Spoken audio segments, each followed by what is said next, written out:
we've got to start with George Adamski.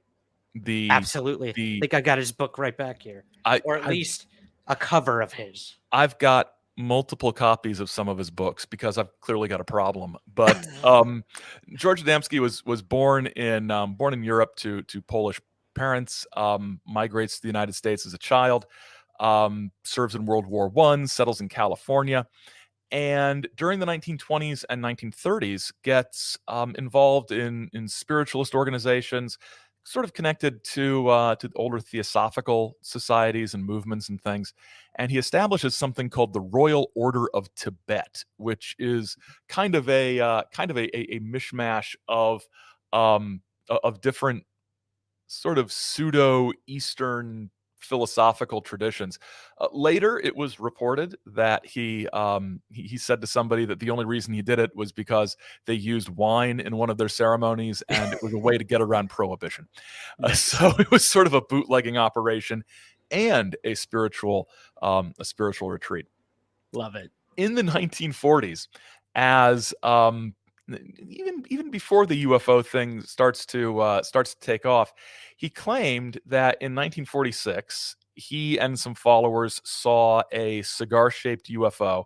He didn't really talk about this before the whole 1947 UFO era kicks off, so it's kind of suspect. But beginning in 47, he starts saying that here at my little telescope at Mount Palomar.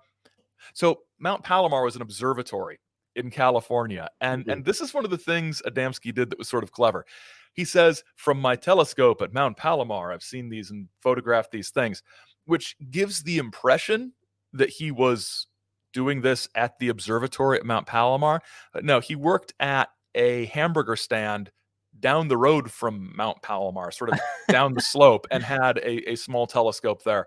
So yes, it was a telescope. Yes, it was Mount Palomar, but it was not Mount Palomar Observatory. So we all beef up our resumes, right? Sometimes. Right. I mean, it's kind of the ufological way. He was a pioneer in this sort of resume padding. So he starts lecturing.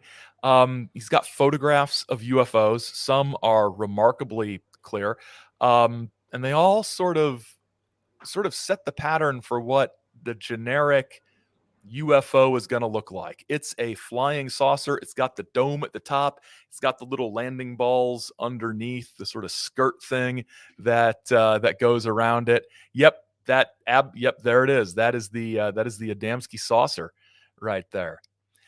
So in 1949, and this is one of the things I love about him. In 1949, he publishes a book called Pioneers of Space.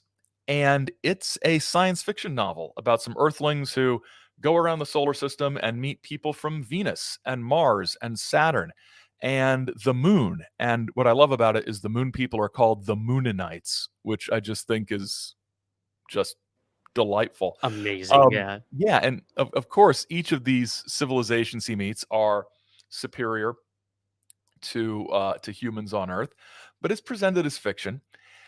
And then in 1952, near the end of 1952, he claims that he and some friends were out driving around near Desert Center, California, and he has an experience with a landed spacecraft and communicates telepathically and via, mime with the occupant, a long-haired, blonde person in a jumpsuit whose name is Orthon.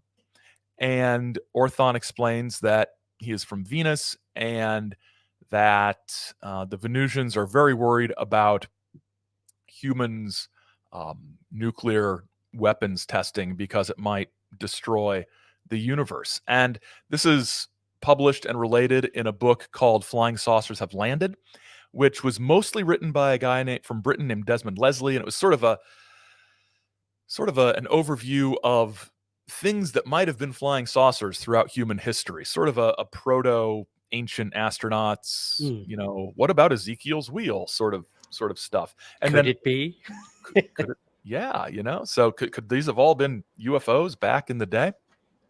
And Adamski's story is sort of appended to the end of this, but it takes off like wildfire. All the UFO newsletters are talking about it. Newspapers are talking about it. Wire services are picking it up. Adamski goes on all sorts of speaking tours talking about this. UFO clubs organized to talk about his ideas. It's pretty major. And then later in 1955, he writes a book called Inside the Spaceships, which is mostly about his conversations about, cosmic philosophy and higher thought and the way humans should live in peace and harmony. He goes on several trips with Venusians and Saturnians. He gives them all sort of funny George Lucas style names, Furkan, Ramu, just kind of goofy names.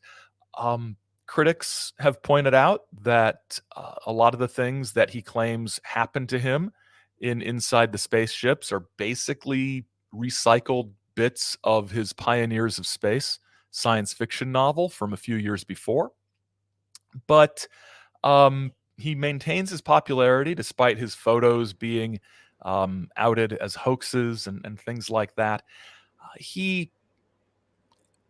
interesting, and one of the things he does is in his Contactee works and in his talks, he puts in a lot of material about the ways humanity needs to improve. Our economic systems need to be more fair. We need to live in harmony with each other. War should not be a thing. That sort of peace and love thing gets him noticed by people because it sounds vaguely like communism at the time. His FBI file makes it clear that a lot of people in flying saucer clubs around the country that heard his talks contacted the FBI wondering if he might be sort of a subversive.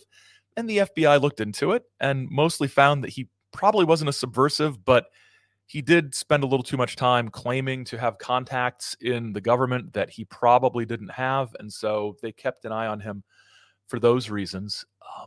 He traveled the world lecturing and promoting his books. Transitioned from just UFO stuff to more philosophical stuff by the late 50s, early 60s. Has a book, actually more of a booklet called Cosmic Philosophy, where he sets out the science of life that all the aliens kind of adhere to, and people took classes and formed study groups all over the world.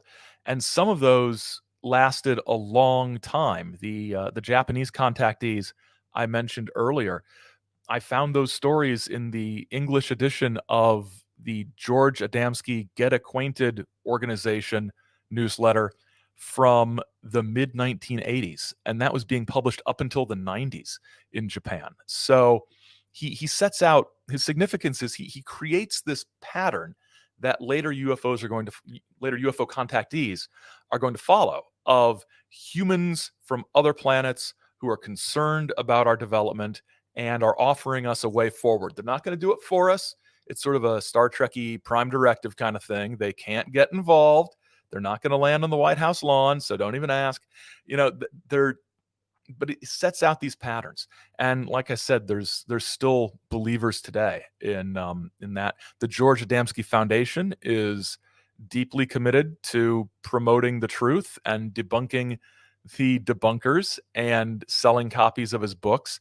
And one thing, just an aside, you mentioned my Contactee book. Hardest part of the book was getting photo permissions from the Adamski Foundation. I had to be very clear that no, I'm not debunking him. I'm not ridiculing him. I'm not being snarky. This is a sort of historical examination of this phenomenon. And even then, the pictures all had to have sort of this caption across them that they put in with their website address and everything, which really kind of irked me. It's like, I'll put that in the caption. Settle down. Just give me a clean picture. But they're all about branding, man. Come on. They are, and I'm very happy they were generous and cooperative. But yeah, very tenaciously clinging on to Adamski's ideas, despite the rest of UFO world having moved on. It's so interesting. And you brought up one aspect that kind of reminded me of L. Ron Hubbard. You have this idea of a writer starting out with sort of science fiction, writing these pulp novels and everything. And then gradually it almost becomes a new religion, or Right. almost a, using aspects of the science fiction and claiming that it's now real. And you saw that with Adamski as well. It's fascinating how much these writers and these individuals kind of work off of each other in terms of what they Yes. do. Yeah, and I would be fascinated to know if Adamski and Hubbard had any contact, because they're Yeah. doing their thing right at the same time. I mean, the chronological overlap is significant, and the argument I've always made about contactees is, especially Adamski, more so than all the others, is the social messages, the political messages, the cultural messages. Those things are clear in his writing before UFOs come on the scene.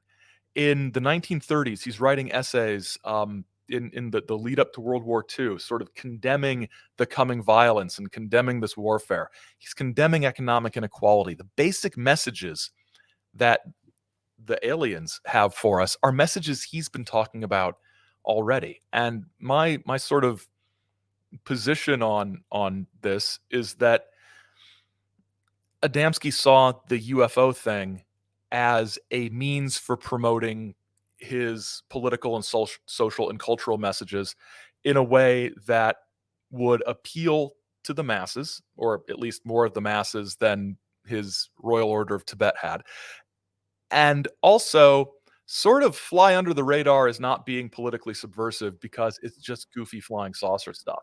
And Right.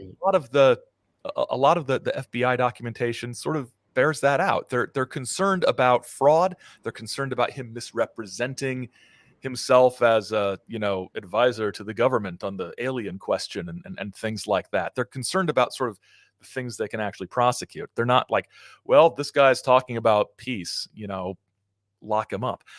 Which is sometimes some authors give that impression that, they were, concerned about his message.